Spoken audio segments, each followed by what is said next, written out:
producer's purpose is to suggest some possible explanations, but not necessarily the only ones, to the mysteries we will examine.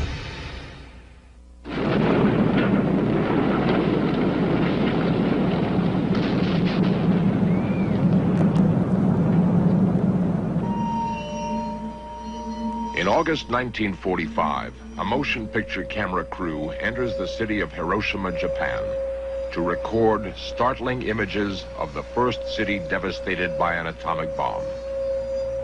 There were those who said that Hiroshima would remain uninhabitable, forever poisoned by radiation, and that those who were exposed to the bomb would all be dead within 3 years. What has become of the Hiroshima survivors?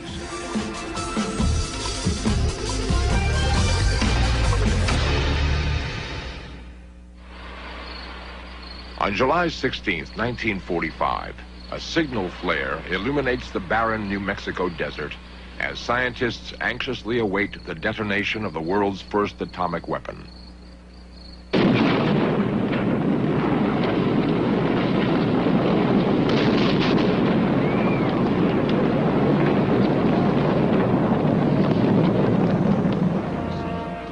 For President Truman, the inevitable dilemma: should the weapon be used against Japan?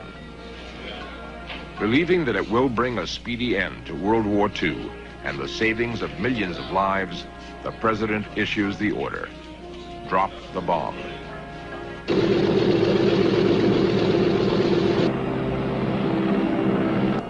In the early morning of August 6th, a B-29 named the Enola Gay departs the Pacific island of Tinian en route to Japan.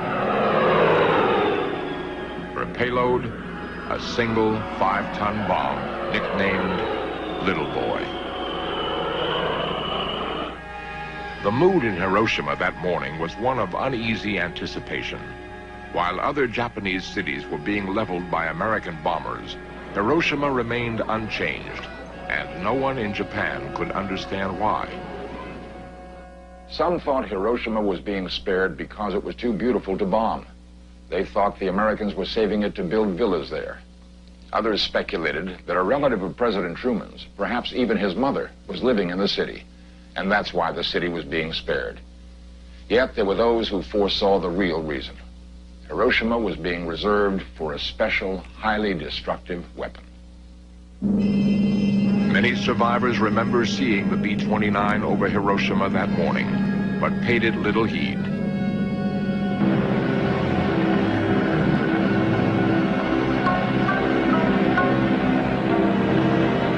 And few could see a small, shiny object falling from the plane. Kaz Suishi was an American of Japanese descent living in Hiroshima at the time of the bomb. She was 2 miles from the bomb's hypocenter. It was a beautiful blue sky that morning. I heard the sound of the plane and I looked up and saw the B-29. I was not concerned because the B-29 used to come every single day, but it never dropped bombs. I thought it was beautiful. It looked like a silver angel. Then after the B-29 was gone, there was still a little dot, a tiny little dot falling to the ground. At first I thought it was a parachute, and I thought how brave the American must be to parachute into the city. During the 43 seconds it took for the bomb to fall to Earth, most of the inhabitants of Hiroshima weren't even aware they were in any danger, and none could imagine the devastation that was to follow.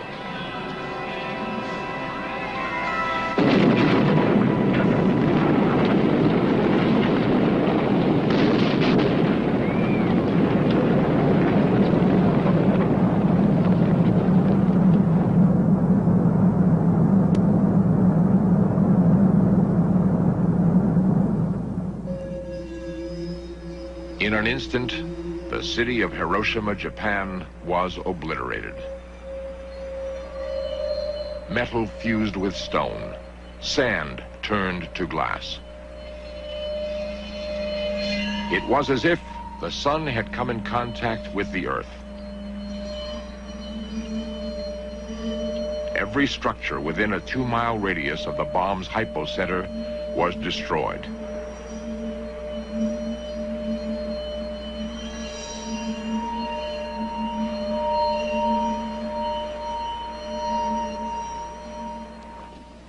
Another Hiroshima survivor is Florence Yamada Garnett. She was 13 years old at the time and lost most of her family in the explosion. It is only recently that she has been able to talk about her experiences. Next thing you knew, the building was falling on top of you. There was a pressure like somebody was just stepping all over you. It was, and then the heat. After the explosion of the bomb, you can feel the heat. You suck in the air, and you think you're dying. I was rolled across the schoolyard. That's about all I remember at the time. The temperature near the center of the blast was so great, human beings literally evaporated, leaving behind, in some cases, nothing but their shadows etched into stone and concrete.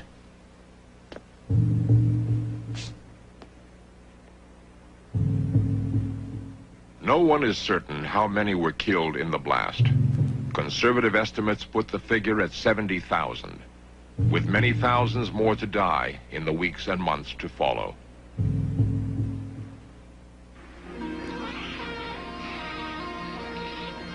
Within days, medical personnel attempt to treat the tens of thousands of seriously injured. Severe burns and mutilations are so numerous, medical facilities so primitive, that most of the severely injured have little chance at all for survival. As one doctor puts it, Hiroshima is a sea of dead and dying. You could see people running out of the city, skin hanging, some burned to look like charred, but they were still moving. I remember seeing people just sitting or standing, charred to death. I recall a man that was on a bicycle that was still leaning against the bridge, and another person taking the body off of the bike and then riding the bike away. I thought it was cruel at the time, but of course, it's survival for yourself. As horrible as their experiences have been, many of the survivors are soon to learn more terror is to confront them. Within days and weeks, the survivors begin to notice in themselves a strange, insidious form of illness. The survivors attribute the symptoms to A-bomb disease. They are actually the effects of acute atomic radiation never experienced before.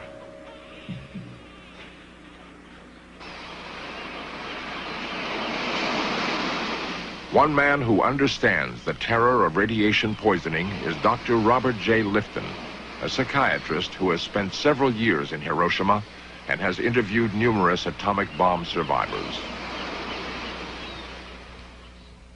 Well, with most wars and with the use of conventional weapons, you kill people. Then both sides bury their dead.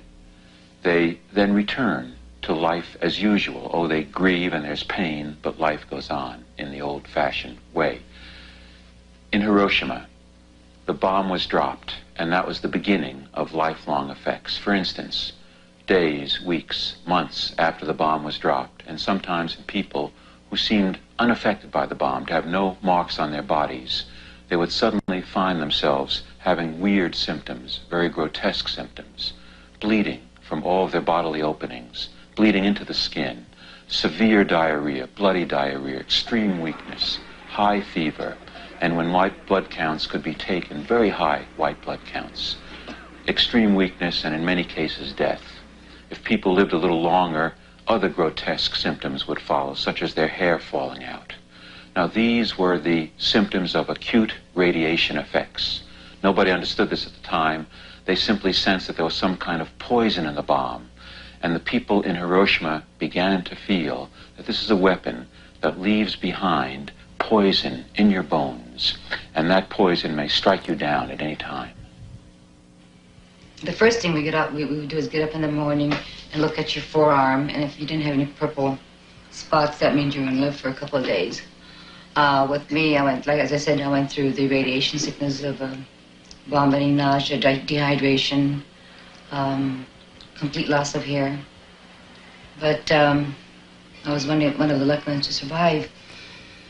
This was the first thing you would do in the morning is look at your arm, comb your hair, and if it starts falling out, you feel your time is coming very soon. There was no panic about it. It was just an everyday reality at the time.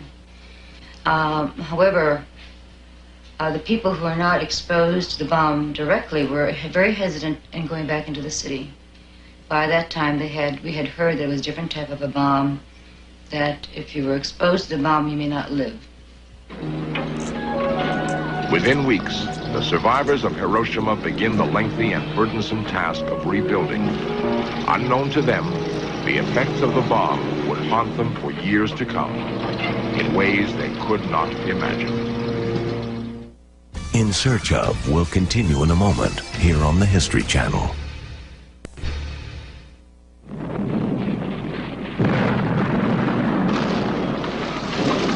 When an atomic bomb explodes, it produces heat, light, and blast effects.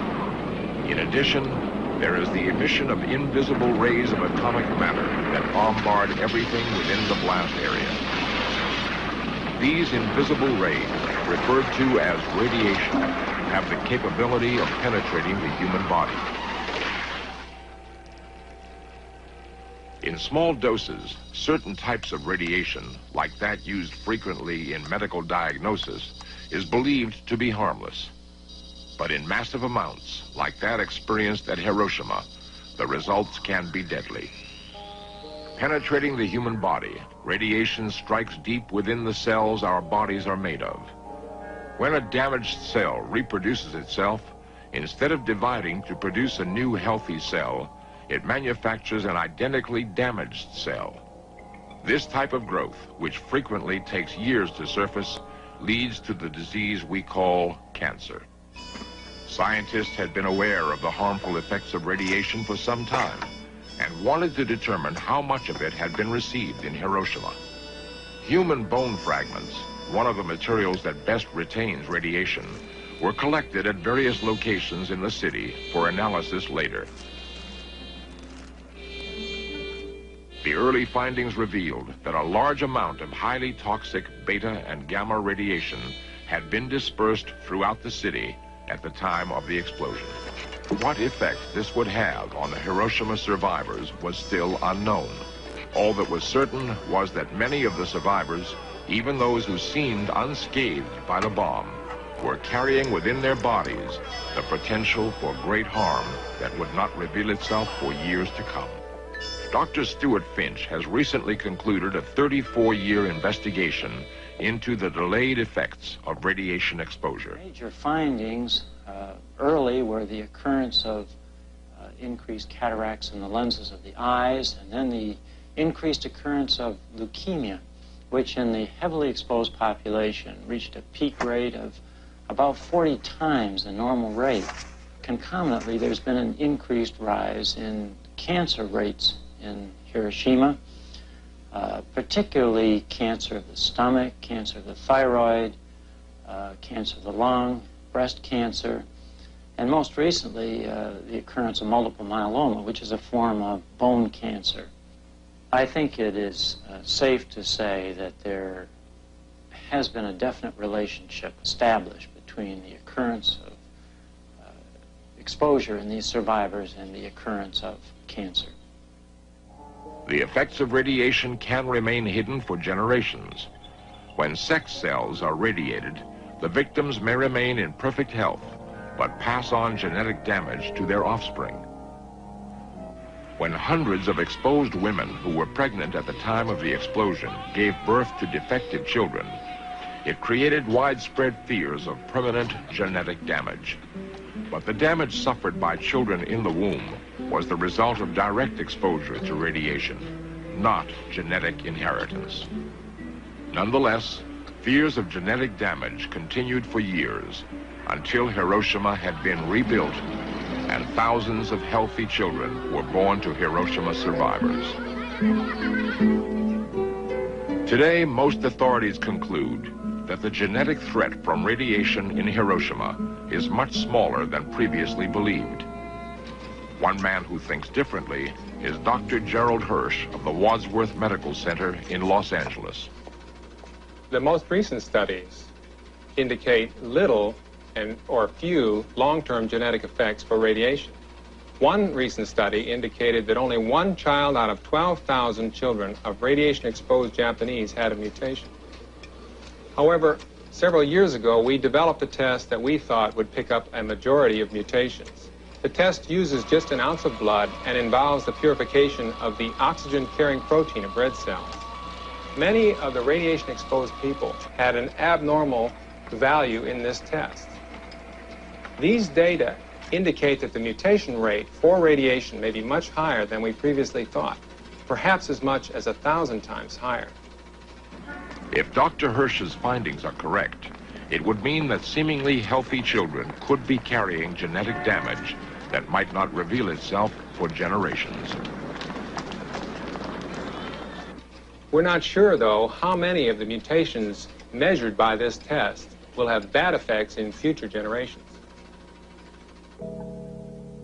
A single bomb devastated a city and left its survivors with lifelong suffering.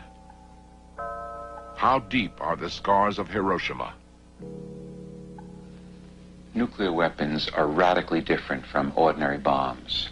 If you compare, for instance, the destruction of Tokyo to that of Hiroshima and Nagasaki, well, Tokyo was completely destroyed.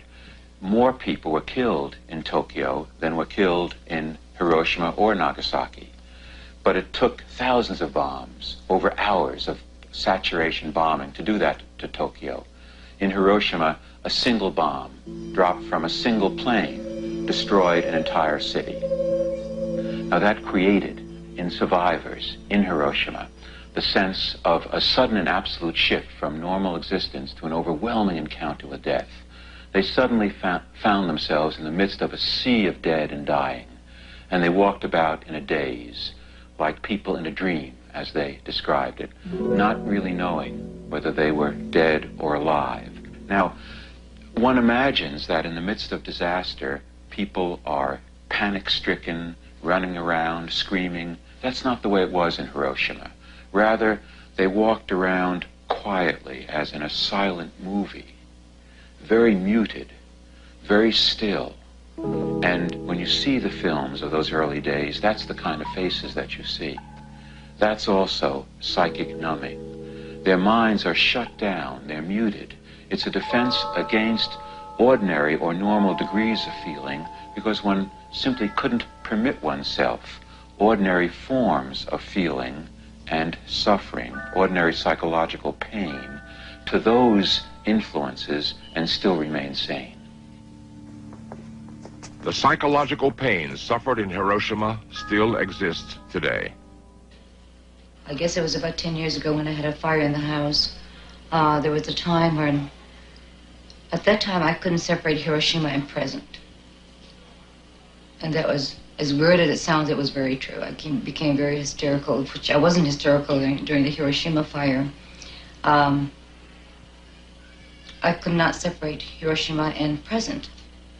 I had to stay off of work for about a month. And the doctors did not know what to do with me. I didn't realize that it was a common, would you call it neurosis or whatever it was that happened. We're finding about more of those things now. Hundreds of Hiroshima survivors now live in the United States, in areas like Little Tokyo in Los Angeles. Most do not want to be identified. They feel a sense of shame and embarrassment in being a survivor. It has been through the efforts of people like Paul Tsunishi of the Japanese American League that the plight of the Hiroshima survivor is now emerging into the open. Various Japanese groups have organized radiation seminars held in major American cities. We are bringing a program, a public forum to you today. At this one, held recently in Los Angeles, the public learns that the effects of Hiroshima are still being felt, more than 35 years after the bomb. I am a victim and a survivor of the atomic bomb. The specific problems are medical insurance, their inability to get insurance, or if they have insurance, they don't want the carriers to know it. And they're not sure what will happen if it becomes known that they are survivors of radiation from before. Additionally, there's a question of getting and maintaining jobs because they might be ostracized because of that. And there's a social stigma of being ostracized from the larger group. For Kaz Sawishi, the seminar reawakens tragic memories. The photographed images of a devastated Hiroshima will never be forgotten by those who see them.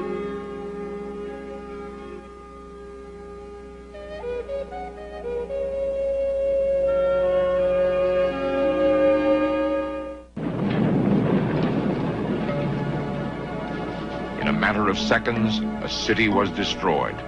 Yet its legacy may last forever, perhaps making all of us Hiroshima survivors.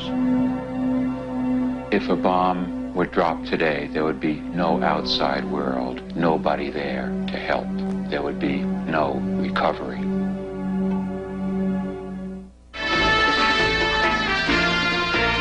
Coming up next, the FBI Behavioral Unit creates the profile of a brutal killer and agents track him down on FBI The Untold Stories. Then History's Crimes and Trials chronicles the life and criminal career of bootlegger and extortionist Al Capone. And later tonight, History's Mysteries journeys to the Southwest to investigate the strange disappearance of the Anasazi people at 8 here on the History Channel, where the past comes alive.